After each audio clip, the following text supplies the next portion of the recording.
ditulisnya sebuah produk tafsir. Tentunya orientasi ini saya melihat beberapa poin penting. Yang pertama itu dilihat dari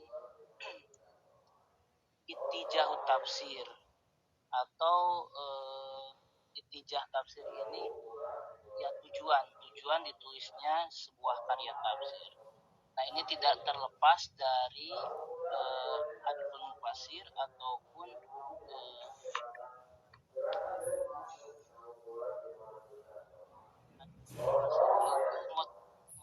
motif ditulisnya sebuah karya tafsir. Nah, berkaitan dengan orientasi mustaqil karya Abdul Rauf As-Singkili ini, saya menitikberatkan kepada dua poin penting, yaitu sosiohistoris dan metodologis. Orientasi tafsir Turjuman Al-Mustafid dilihat dari sosiohistoris, lahirnya tafsir tersebut, kemudian bagaimana metodologis. Slide selanjutnya, pemirsa, punten.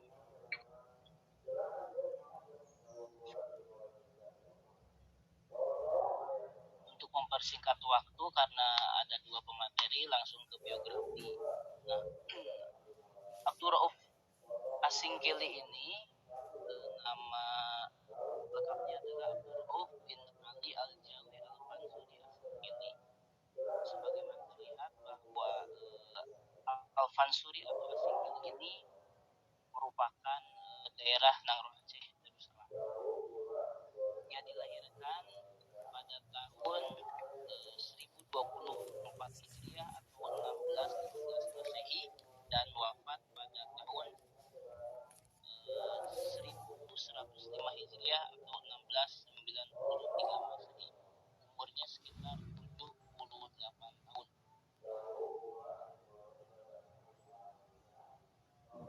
Kemudian rihlah ilmiah, perjalanan pencarian ilmu dari seorang As-Singkili ini.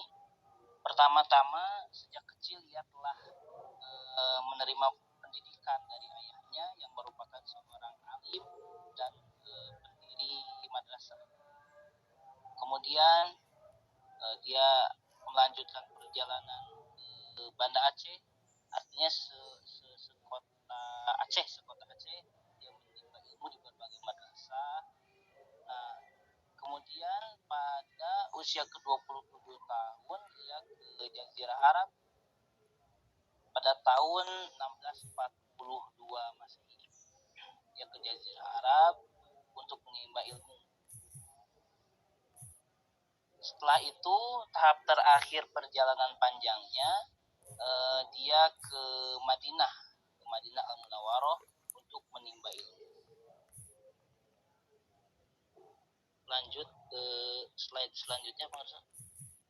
Nah, ini poin yang paling penting, melihat bagaimana kondisi sosiohistoris lahirnya tafsir Turjuman Al-Mustafid. As-Singkili pada tafsirnya, namun mohon maaf kepada ibu dan teman-teman bahwa dalam pencarian sumber saya pribadi agak kesulitan untuk menemukan sumber tafsir secara langsung. Artinya sumber primernya itu sulit untuk dicari. Dan kata Bu Eni harus ke Malaysia, ada tapi di Malaysia katanya. Namun dari berbagai jurnal saya melihat bahwa kondisi sosiohistoris lahirnya tafsir Turjuman Al-Mustafid ini tidak terlepas dari sejarah bahwa Islam datang ke Aceh, datang ke Indonesia melalui daerah Aceh. Nah, itu tidak terlepas dari paham tasawuf ataupun pada abad 16 itu paham wujudiyah. Nah, paham wujudiyah ini merupakan paham yang menyebar di daerah Aceh pada saat itu. Nah, paham wujudiyah yang menyebar ini menyebabkan mazhab tasawuf itu mendominasi pemikiran dan penghayatan keagamaan. Nah, ini tidak hanya atau pemahaman wujudiyah ini tidak hanya terjadi atau dipahami oleh kerajaan pada saat itu, namun di masyarakat pun paham ini sangat menyebar luas karena seperti tokoh-tokoh seperti Hamzah Pansuri. Nah, tokoh-tokoh sebelum Abdul Rauf Singkal ini telah menyebarkan paham wujudiyah atau paham wahdatul wujud.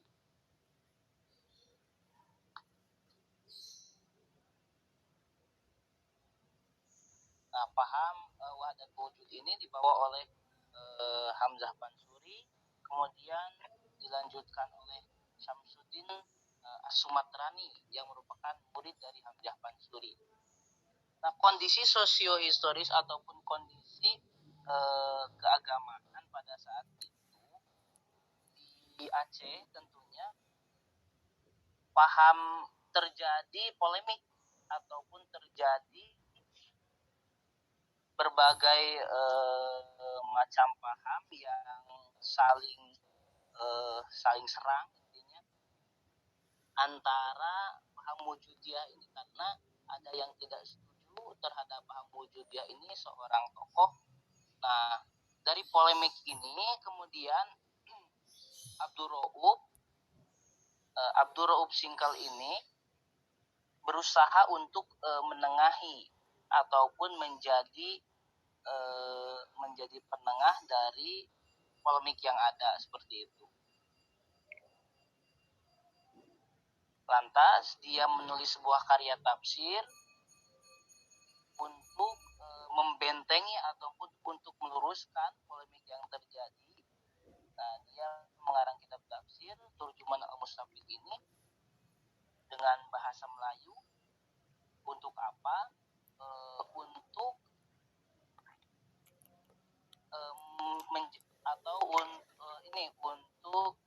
menjadikan masyarakat lebih paham terhadap Al-Quran. Nah, itu menggunakan bahasa Melayu. Lanjut ke poin selanjutnya. Nah, ini Buddha tadi terjadi perdebatan sengit tentang wujudiyah yang berlangsung di Sumatera. Nah, setelah itu kemudian Aceh dikenal sebagai satu-satunya daerah yang memiliki pusat perhatian keislaman yang paling menonjol. Nah, itu akibat dari paham yang terjadi tadi. Kemudian slide selanjutnya, punten pangersa.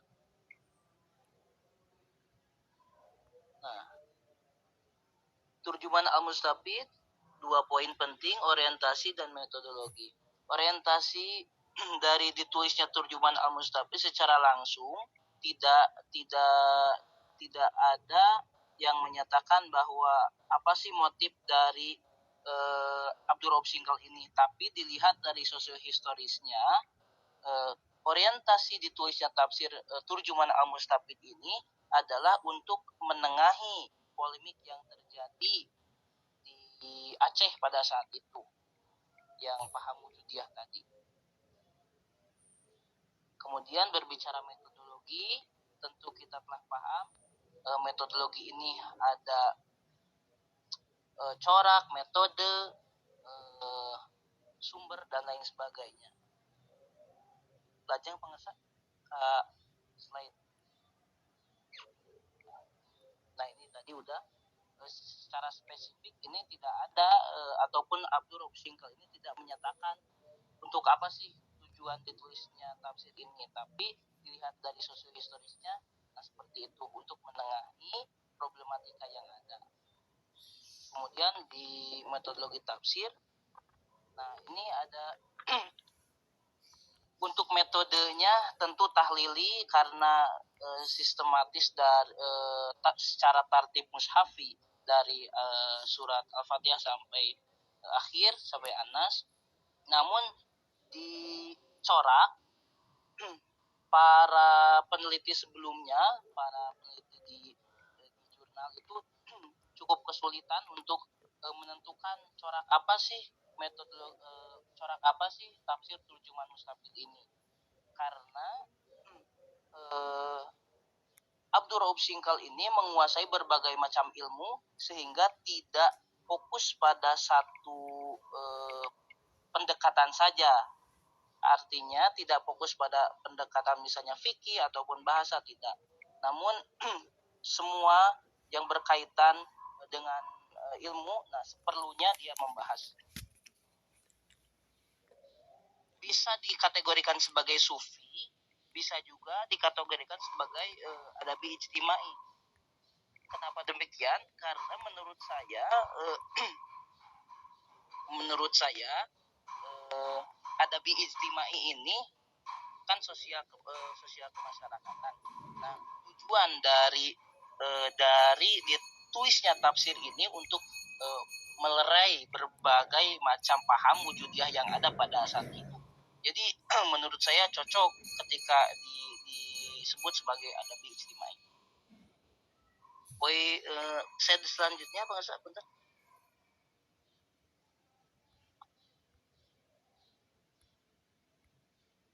Bang Ustaz ada di cepat Ustaz waktunya. Siap. Berhubung waktu langsung pakai di laptop aja Kang, nggak usah slide-nya pakai di laptop aja. Iya, abdi nggak nge-HP Bang Asa, bentar. Langsung saja kepada kesimpulan. Nah, orientasi dari tulisan tafsir Turjuman Al-Mustafid berkaitan dengan tujuan dari Abdur Rauf Singkal untuk memberikan pemahaman dan pengertian dalam melaksanakan praktik-praktik keagamaan di Aceh pada saat itu. Masyarakat yang digiring oleh pemahaman wahdatul wujud oleh tokoh-tokoh sebelumnya, yang kemudian di sisi lain pemahaman penolakan yang bersifat agak keras oleh tokoh lain. Nah, kontroversi yang terjadi ini menyebabkan Abdur Rauf Singkal terbuka untuk menulis sebuah karya tafsir untuk menengahi kedua paham tersebut. Abdur Rauf menggunakan bahasa lokal atau Melayu dikarenakan untuk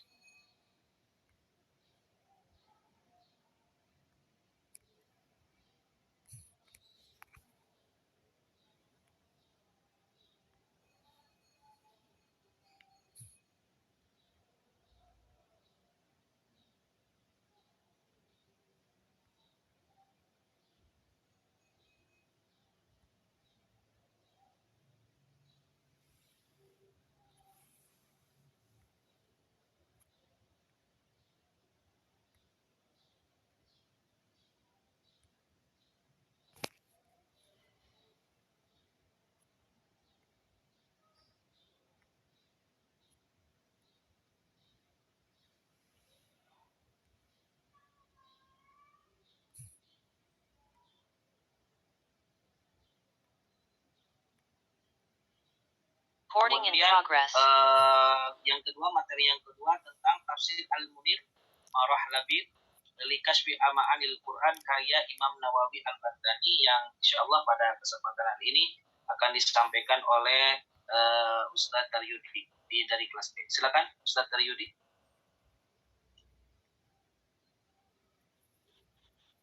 Sepuluh menit atau 15 menit? 5 menit. 10 menit Ustaz ya, 10 menit. Assalamualaikum warahmatullahi wabarakatuh. Waalaikumsalam warahmatullahi wabarakatuh. Yang kami muliakan dan hormati Dr. Yayan Rahtikawati dan Rusmana serta seluruh rekan-rekan seperjuangan di semester 3 IAT ini. Semoga semua kita yang hadir dalam pertemuan kali ini lulus tepat waktu. Amin ya rabbal alamin. Amin. Amin ya rabbal alamin. Lulus sebelum waktunya. Amin. Pertama, kami ingin menyampaikan permintaan maaf Dr. Ayan dan Dr. Dadan bahwa ini sebetulnya kalau hanya presentasi sudah selesai, tapi artikel belum kami selesaikan karena on proses, sebab tema kajian yang kami angkat terkait dengan marah labid ini, sebagaimana diskusi dengan Dr. Dadan itu membahas sikap Syekh Nawawi Al-Bantani atau Al-Jawi ini terhadap kolonialisme Belanda yang tercermin di dalam marah labid. Jadi memang waktu 2 pekan ini untuk membaca ulang marah labid yang tebalnya 1000 lebih itu cukup lumayan juga, dokter. Maka karena memang kalau hanya dibahas sekedar biografi dan sebagaimana yang dilakukan beberapa yang lain, tidak ada diferensiasi. Maka tema ini memang kami kalau diperkenankan ini, Dr. Ayan, Dr. Dadan, untuk presentasi pekan depan agar lebih sempurna gitu kami rasakan. Walaupun untuk temuan awal sudah kami dapatkan, tapi rasanya belum memuaskan gitu, dokter.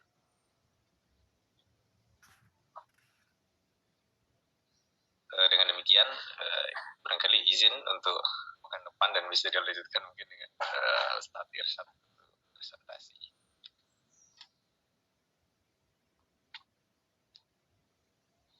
Jadi minggu depan berarti masih orientasi tafsir Al-Quran Nusantara abad ke-16 sampai abad 19. Ini cuma satu yang belum, yaitu tafsir Marah Rabid karya Syekh An-Nawawi Al-Bantani yang disampaikan nanti Ibu Dokter sama Ustadz Daryudi. Ya, jika diperkenankan dokter, tapi jika harus presentasi sekarang mungkin. Yang kedua ini ya belum selesai, jadi yang ketiga sekarang.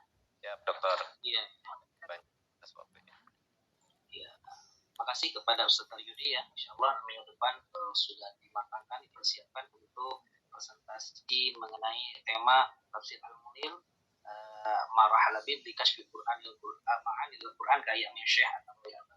Selanjutnya kami persilakan ke materi yang selanjutnya, yaitu tafsir Faqidur Rahman karya Kiai Haji Soleh Darat As-Samarani. Ya, kami persilakan Ustaz Irsyad untuk menyampaikan atau presentasikan tema yaitu tafsir Faqidur Rahman karya Kiai Haji Soleh Darat.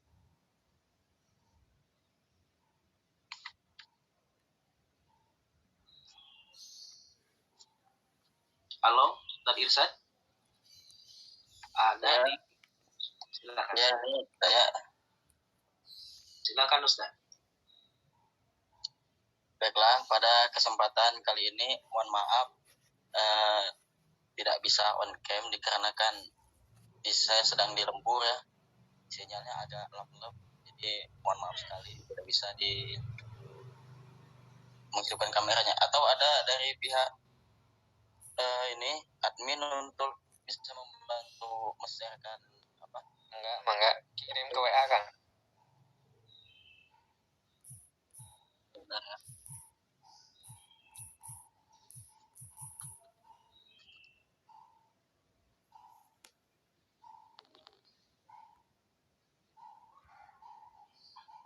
Sambil jalan aja, Kang. Oh, mungkin langsung aja lah ya, agak susah soalnya nih pakai HP. Ya, langsung aja, Kang. Langsung aja. Mohon maaf fokus ke suara sih, Kang. agak mendadak ya. Bismillahirrahmanirrahim. Assalamualaikum warahmatullahi wabarakatuh. Waalaikumsalam warahmatullahi wabarakatuh. Baiklah, di sini saya akan menyampaikan secara umum ya tentang tafsir Faqidur Rahman fi tarjamat tafsir Al-Malik kajian sosiohistoris tafsir Nusantara karya Kiai Soleh Darat. Yang pertama,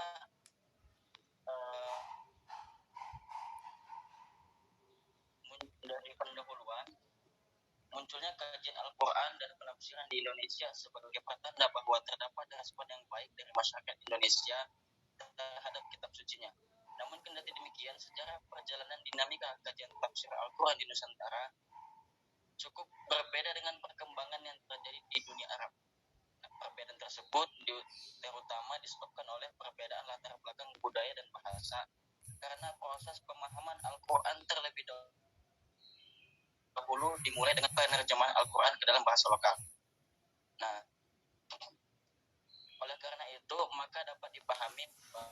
bahwa penafsiran Al-Quran di Indonesia berproses melalui beberapa tahap perkembangan yang lebih lama jika dibandingkan dengan penafsiran yang berada di negara Arab sendiri.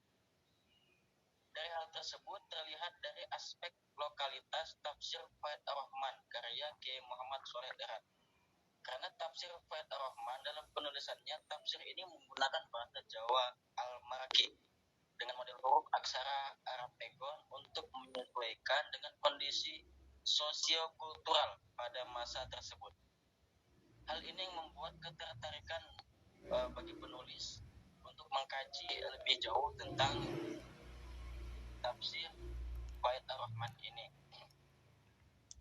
Untuk lebih jelasnya, kita lihat dulu sejarah singkat tentang Kiai Sholeh Darat, yang mana Kiai Sholeh Darat ini dilahirkan di Kabupaten Jepara, Jawa Tengah sekitar tahun 1820 Masehi. Nah, selanjutnya,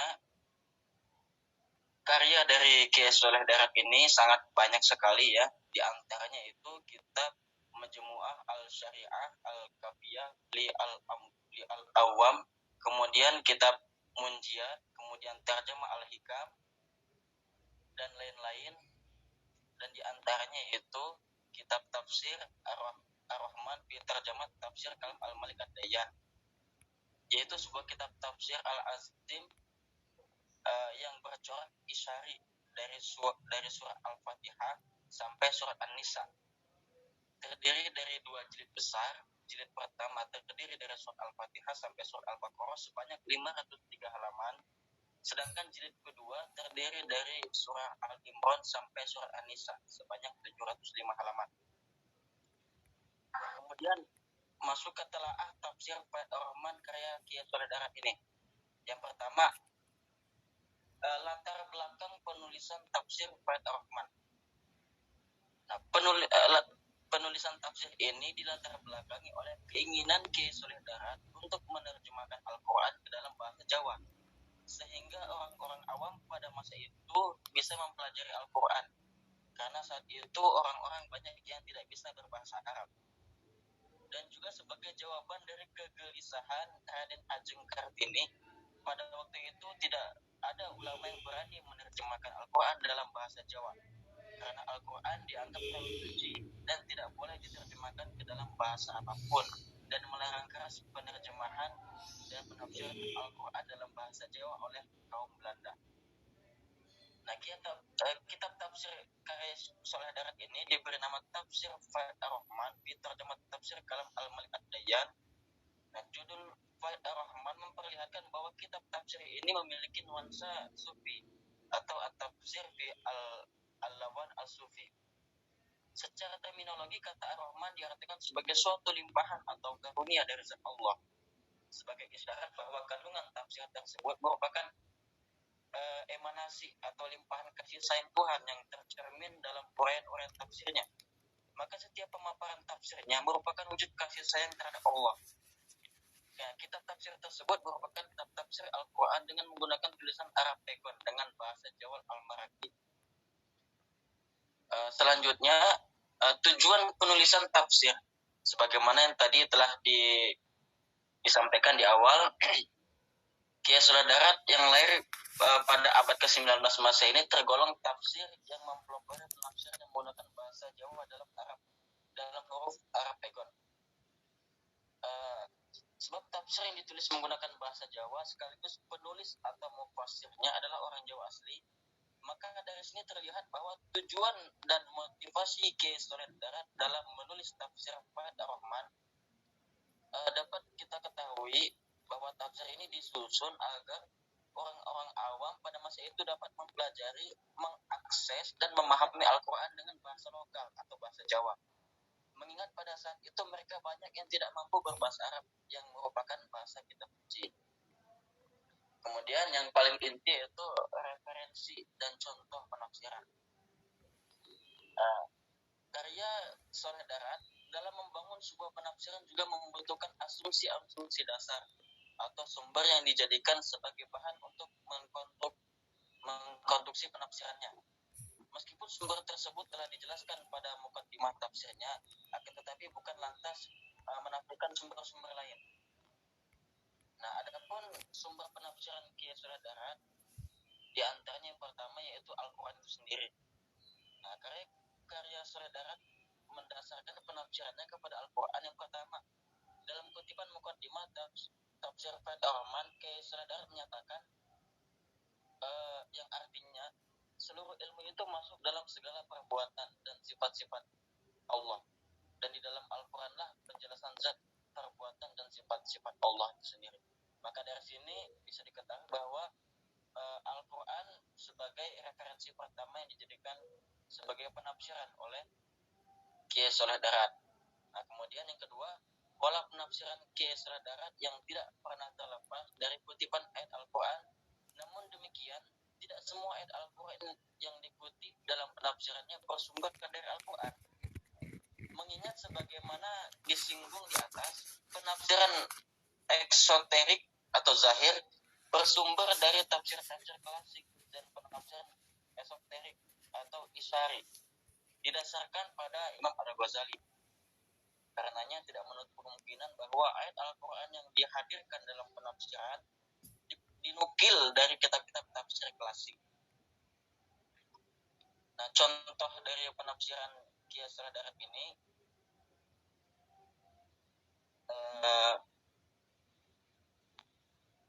mohon maaf ini beliau menggunakan bahasa Jawa ya, yang saya sendiri masih agak kewalahan untuk membacanya, yang kalau diterjemahkan kurang lebih seperti ini. Terdapat dalam Al-Quran surat Al-Baqarah ayat 256 yang artinya saja terjemahan Indonesianya, sesungguhnya agama yang benar itu tidak terwujud dari paksaan, karena yang dinamakan agama Islam adalah patuh dan pasrah terhadap perintah-perintah Allah di dalam perilaku lahir dan batin, serta hatinya tidak susah dan bisa menerima. Allah Subhanahu wa Ta'ala berfirman, sesungguhnya agama menurut Allah adalah Islam, dan maka demi Tuhanmu, maka mereka pada hakikatnya tidak beriman hingga mereka menjadikan kamu hakim terhadap perkara yang mereka perselisihkan. Kemudian mereka tidak merasa keberatan terhadap putusan yang kamu berikan, dan mereka menerima dengan sepenuhnya. Nah, secara estetik atau isyari, kata adil dalam ayat surat Al-Baqarah tadi ditafsirkan dengan agama Islam yang berarti pasrah atau taslim, serta patuh pada perintah Allah dalam perilaku lahir dan batin, dengan merujuk pada Al-Quran surat Al-Imran ayat 19 dan Al-Quran surat An-Nisa ayat 65. Hal tersebut senada dengan pernyataan Imam Al-Ghazali yang termuat dalam magnum opusnya Ihya'ul Ulumuddin. Mengingat penafsiran esoterik atau isyari Kiai Surya Darat disandarkan pada Imam Al-Ghazali, akan tetapi Imam Al-Ghazali tidak mengemukakan ayat Al-Quran sebagaimana dinyatakan Kiai Surya Darat. Selanjutnya, sumber yang dijadikan penafsiran oleh Kiai Surya Darat di antaranya yang kedua yaitu hadis, kemudian yang ketiga adalah akal, yang keempat adalah kaum sufi. Kemudian masuk ke tema selanjutnya yaitu metode dan corak penafsiran.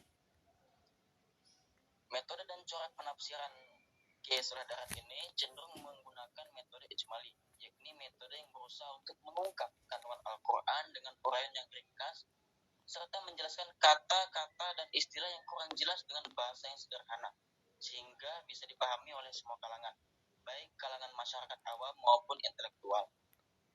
Nah, yang terakhir dari materi saya ini yaitu aspek lokalitas tafsir Fathur Rahman.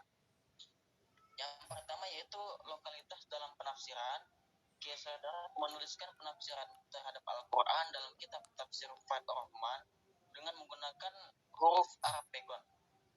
Nah, secara teknis tahapan yang digunakan oleh Kiai Surya Darat dalam menafsirkan ayat Al-Quran adalah sebagai berikut. Misalkan menulis ayat-ayat Al-Quran sesuai dengan urutan dalam mushaf, menerjemahkan ayat-ayat Al-Quran menggunakan bahasa Jawa dengan aksara Arab Pegon, dan menafsirkan ayat Al-Quran tersebut menggunakan bahasa Jawa dengan aksara Arab Pegon. Yang kedua yaitu lokalitas dalam komunikasi. Nah, kitab Tafsir Fathur Rahman merupakan media atau channel yang digunakan oleh Kiai Surya Darat untuk menyampaikan pesan-pesan Al-Quran kepada umat Islam, khususnya masyarakat yang menggunakan bahasa Jawa sebagai alat komunikasinya sehari-hari. Yang ketiga, lokalitas dalam penafsiran. Nah, ini agak panjang ya, yang pada intinya suatu ketika R.A. Kartini pernah bertemu dengan Kiai Surya Darat. Kartini meminta pamannya untuk mendampingi menemui Kiai Surya Darat. Dialog antara Kartini dengan Surya Darat ini saya bacakan. Kiai, perkenankan saya bertanya bagaimana hukumnya apabila